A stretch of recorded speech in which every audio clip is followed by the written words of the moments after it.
નમસ્કાર, કરિયર ગુરુમાં આપનું સ્વાગત છે। હું છું ઝીલ। દર્શક મિત્રો, આજે આપને જાણકારી આપીશું સ્ટાફ સિલેક્શન કમિશન વિશે અને આ વિશે માહિતી આપવા માટે સ્ટુડિયોમાં ઉપસ્થિત છે પ્રફુલભાઈ ગઢવી।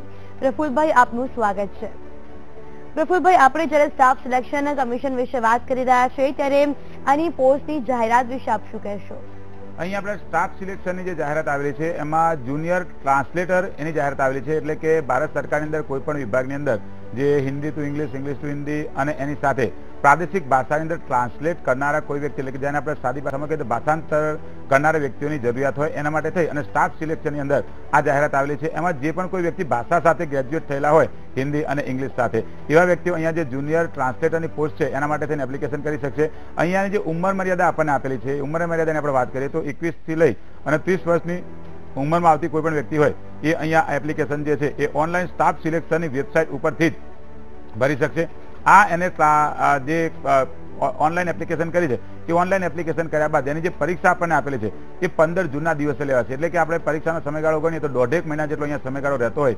જે પણ વિદ્યાર્થી મિત્ર અથવા તો કોઈ પણ કેન્ડિડેટ હોય કે જે જુનિયર ટ્રાન્સલેટર તરીકે અહીંયા એપ્લિકેશન કરતા હોય તેને સૌથી પહેલા જે ઇંગ્લિશ ગ્રામર, ગુજરાતી ગ્રામર એ અને એની સાથેના એસે એ પ્રકારનો એક ફિક્સ કોર્સ આપેલો છે કે જે તમે ટ્રાન્સલેશન કરનારી વ્યક્તિ કોઈ પણ પ્રકારનું ભાષાંતર જ્યારે કરે તો કયા પ્રકારનું શબ્દ ભંડોળ હોવું જોઈએ અથવા તેની પાસે કયા પ્રકારનું નોલેજ હોવું જોઈએ એ પ્રકારનો અહીંયા આખો અભ્યાસક્રમ આપેલો છે। અને ઓલ ઇન્ડિયા લેવલે આ દરેક પ્રકારની જે સ્ટેટ આવેલા છે એ દરેક સ્ટેટની અંદર આવા વ્યક્તિ આ પરીક્ષા પાસ થયા પછી એની ત્યાં નિમણૂક આપવામાં આવતી હોય। સ્ટાફ સિલેક્શન કમિશન જે છે, જેમ ગુજરાતમાં ગુજરાત ગૌણ સેવા પસંદગી મંડળ છે અને એના દ્વારા દરેક અલગ અલગ જિલ્લાની અંદર નિમણૂક આપવામાં આવતી હોય, એમ સ્ટાફ સિલેક્શનની પરીક્ષાની અંદર પાસ થનાર કોઈ પણ વ્યક્તિ હોય એને સમગ્ર ભારતના કોઈ પણ રાજ્યની અંદર એના કોઈ પણ ખૂણાની અંદર એની જોબ એટલે કે નોકરી અને ભારત સરકાર દ્વારા આપવામાં આવતી હોય, એની ત્યાં સમયાંતરે બદલી થતી હોય અને અહીંયા જુનિયર ટ્રાન્સલેટર તરીકે એટલે કે Hindi two English, English two Hindi એને સમગ્ર ભારતની અંદર કોઈ પણ જગ્યાએ ફરજ બજાવવાની એના માટેની આ જાહેરાત છે। અને એના જે ફોર્મ છે એ સ્ટાફ સિલેક્શનની જે વેબસાઇટ છે એના ઉપરથી ઓનલાઈન ભરી શકાય છે। એ ફિઝિકલ ફોર્મ અત્યારે ભરાતા નથી, ઓનલાઈન જ આ ફોર્મ ભરાય છે।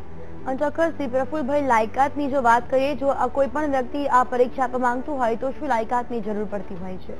અહીં આપણે લાયકાતની જરૂરિયાતની વાત કરીએ તો કે ભાઈ કોઈ પણ પ્રકારની જે પરીક્ષાની જાહેરાત પડતી એની એક ફિક્સ લાયકાત એની પોસ્ટ કયા પ્રકારની છે। ધારો કે અહીંયા વાત કરીએ તો જુનિયર ટ્રાન્સલેટર, બરાબર, ટ્રાન્સલેટરનો મતલબ એમ થાય કે દુભાષી અથવા તેને ભાષાંતર કરવું। તો અહીંયા જે વ્યક્તિએ ઇંગ્લિશ અને ગુજરાતી અથવા અને એની સાથે હિન્દી, એટલે જ્યારે એ કોઈ એને લોકલ સ્ટેટમાં મૂક્યો હોય તો એની મધર લેંગ્વેજની સાથે એનો ભાષાનો વિષય હોવો જોઈએ।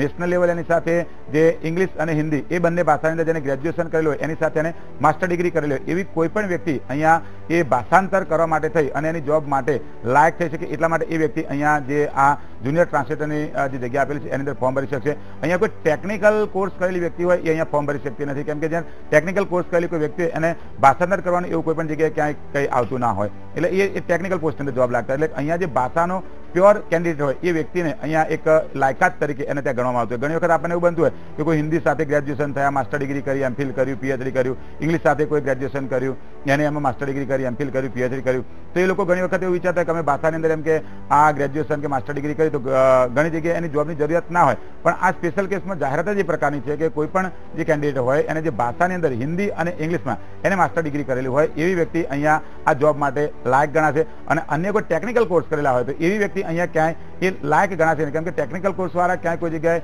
ભાષાંતર કરવું અથવા તો અન્ય કોઈ પ્રકારની બાબત એમાં એનો સમાવેશ થતો નથી। ચોક્કસથી છેલ્લી તારીખ કઈ છે ફોર્મ ભરવા માટે?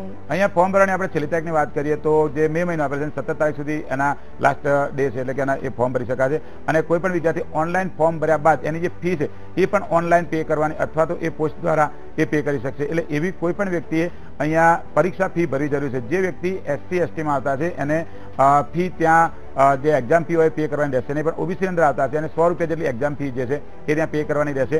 અને SC ST OBC છે એની આપણે વાત કરીએ તો ઓબીસી કેટેગરીમાં આવતી કોઈ પણ વ્યક્તિને અહીંયા 30 વર્ષની ઉપર 3 વર્ષ વધારાના એટલે કે 33 વર્ષની ઉંમર મર્યાદા સુધી એ વ્યક્તિ ફોર્મ ભરી શકશે। અને જે SC ST માં આવતા હશે એ 30ની અંદર 5 વર્ષ વધારાના એટલે કે 35 વર્ષની ઉંમર મર્યાદા સુધી અહીંયા ફોર્મ ભરી શકશે। એટલે બંનેની વાત કરીએ તો ઓબીસીમાં સામાન્ય રીતે કેન્દ્ર સરકારની કોઈ પણ પ્રકારની પરીક્ષા લેવાતી હોય અથવા તો સ્ટાફ સિલેક્શનની પરીક્ષા હોય કે પછી યુપીએસસીની પરીક્ષા, તો ત્યાં 3 વર્ષની છૂટછાટ આપવામાં આવતી હોય।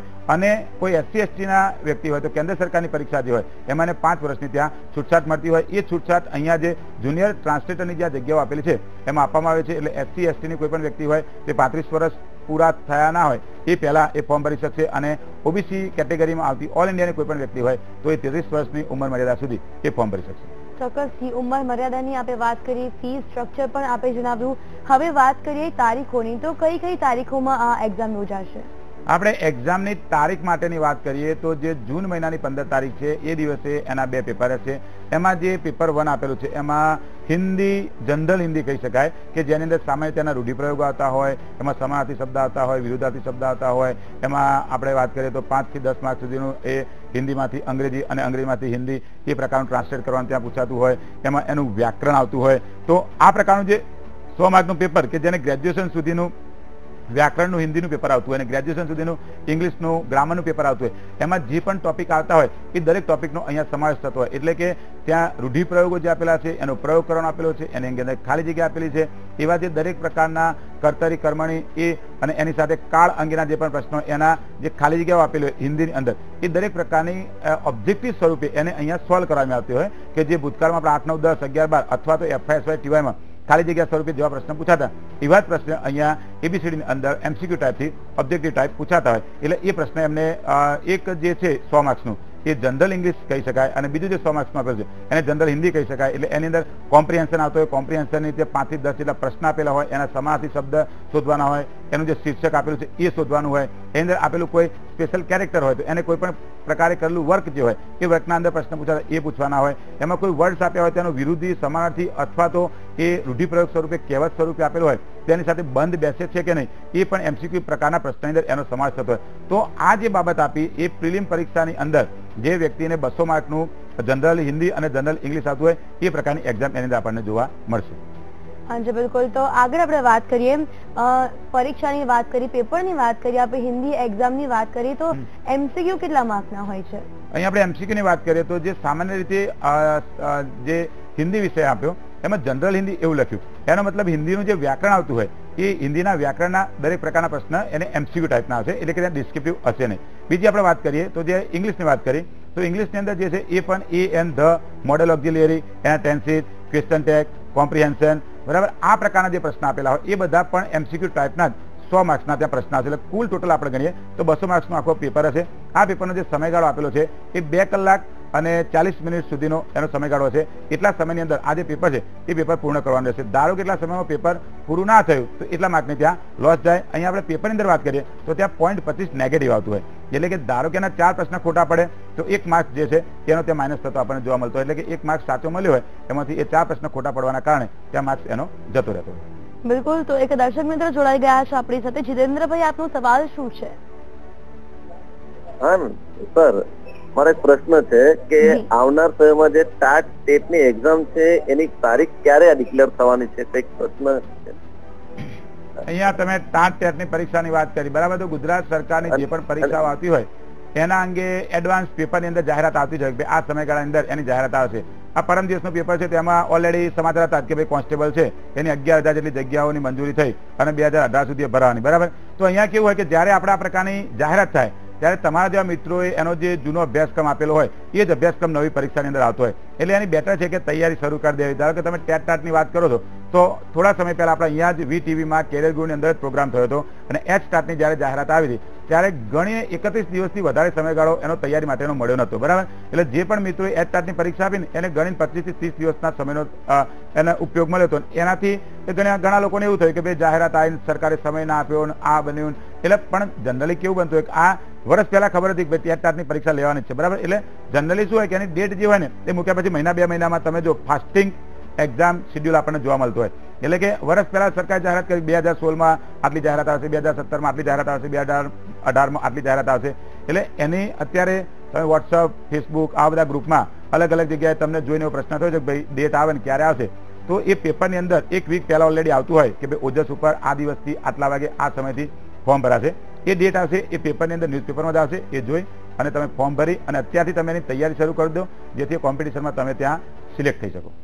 બિલકુલ. દર્શક મિત્રો, આપને સ્ટાફ સિલેક્શન કમિશનની પરીક્ષા વિશે તમામ જાણકારી આપીશું, પણ હાલ સમય એક બ્રેકનો.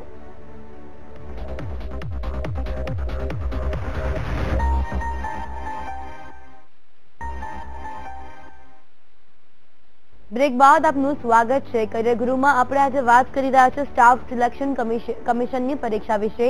પ્રફુલભાઈ ગઢવી આપણી સાથે સ્ટુડિયોમાં ઉપસ્થિત છે. પ્રફુલભાઈ, જો આ પરીક્ષામાં એસેની વાત કરીએ, નિબંધની વાત કરીએ તો કેવી રીતે લખવો જોઈએ?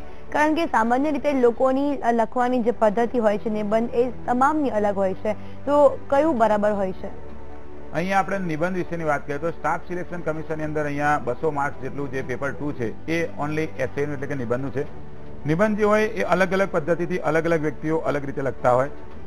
નિબંધનો અર્થ જે છે એ જ થાય કે નિબંધ બરાબર, જેમાં કોઈ પણ પ્રકારના બંધન વગર લખી શકાય એ નિબંધ.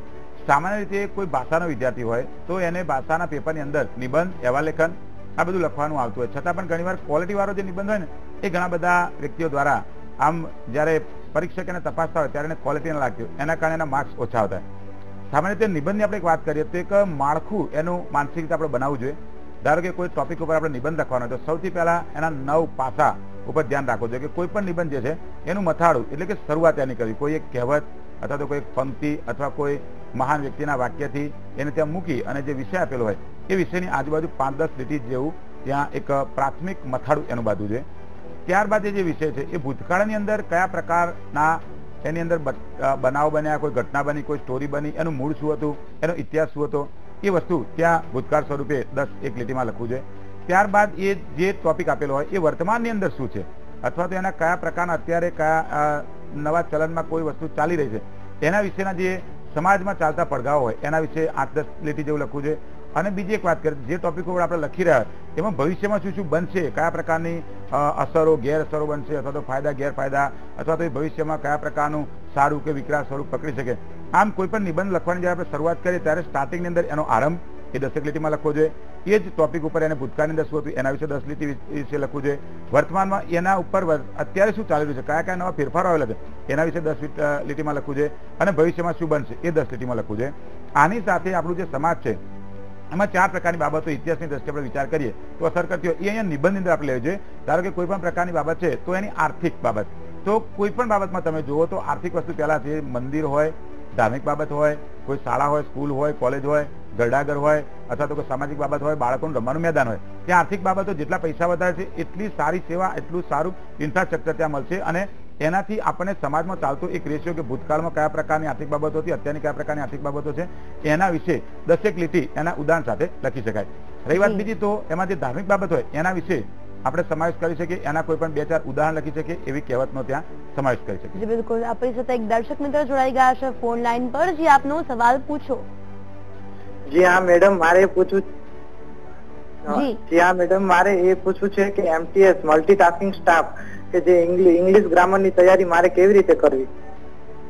તમે એમટીએસ ની ઇંગ્લિશ ગ્રામરની તૈયારી માટેની વાત કરી તો આવતા રવિવાર લગભગ 14 તારીખની આજુબાજુ એની પરીક્ષા છે.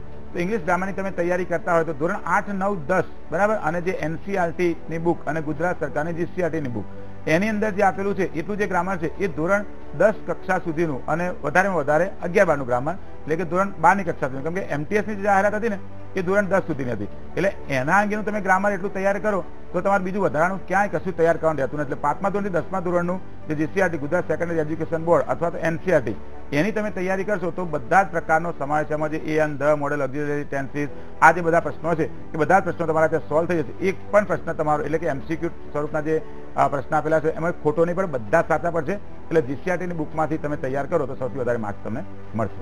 બિલકુલ. પ્રફુલભાઈ, દિલ્હી પોલીસ સબ ઇન્સ્પેક્ટરની જે પોસ્ટ છે તેના માટે કેટલી જગ્યાઓ ખાલી છે અત્યારે?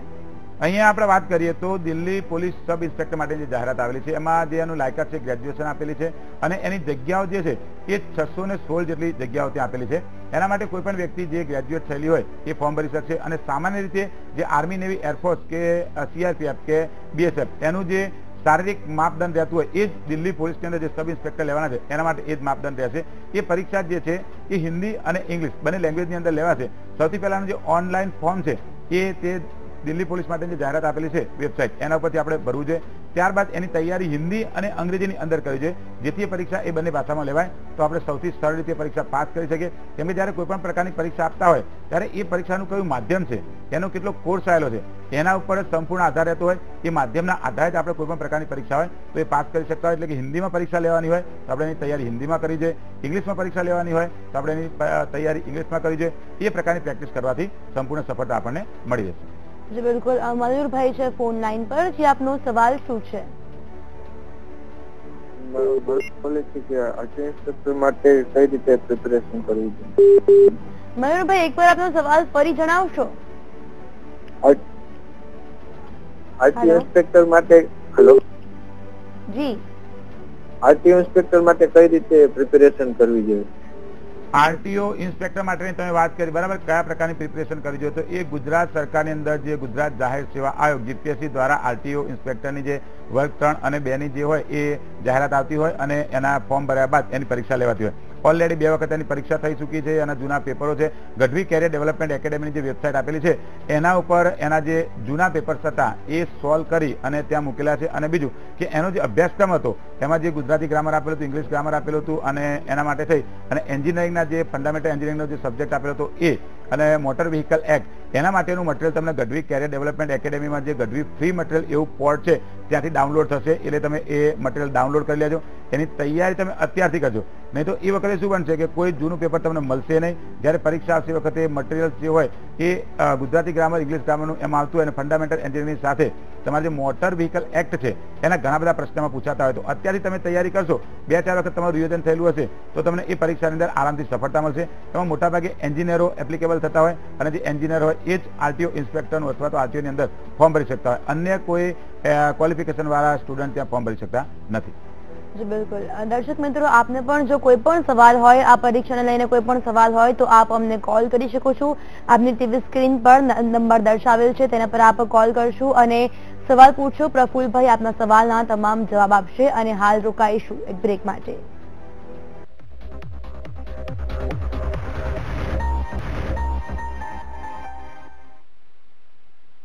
કરિયર ગુરુમાં બ્રેક બાદ આપનું સ્વાગત છે. આપણે પરીક્ષા વિશે વાત કરી રહ્યા છીએ. એક દર્શક મિત્ર આપણી સાથે જોડાઈ ગયા છે, તેમનો સવાલ જાણી લઈએ. જી, આપનો પ્રશ્ન શું છે? હાજી નમસ્કાર. જી, પ્રશ્ન જણાવો આપનો. હેલો. હાજી હા, એસએસસી ની જે પરીક્ષા છે સ્ટાફ સિલેક્શન ની. જી રમેશભાઈ મારું નામ. જી હા, સ્ટાફ સિલેક્શન ની પરીક્ષા વર્ષમાં 2 વખત જાહેરાત આવે છે.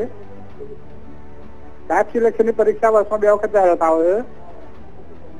હા હાજી રમેશભાઈ, આપનો ટીવી નો ઓડિયો છે તે મ્યુટ કરી દો પહેલા. હા, તેમાં પરીક્ષા 2 વખત આપી શકાય કે વર્ષમાં 1 વખત આપી શકાય? સ્ટાફ સિલેક્શનની તમે જે વાત કરી કે પરીક્ષા વર્ષમાં 2 વખત આવે છે, બરાબર.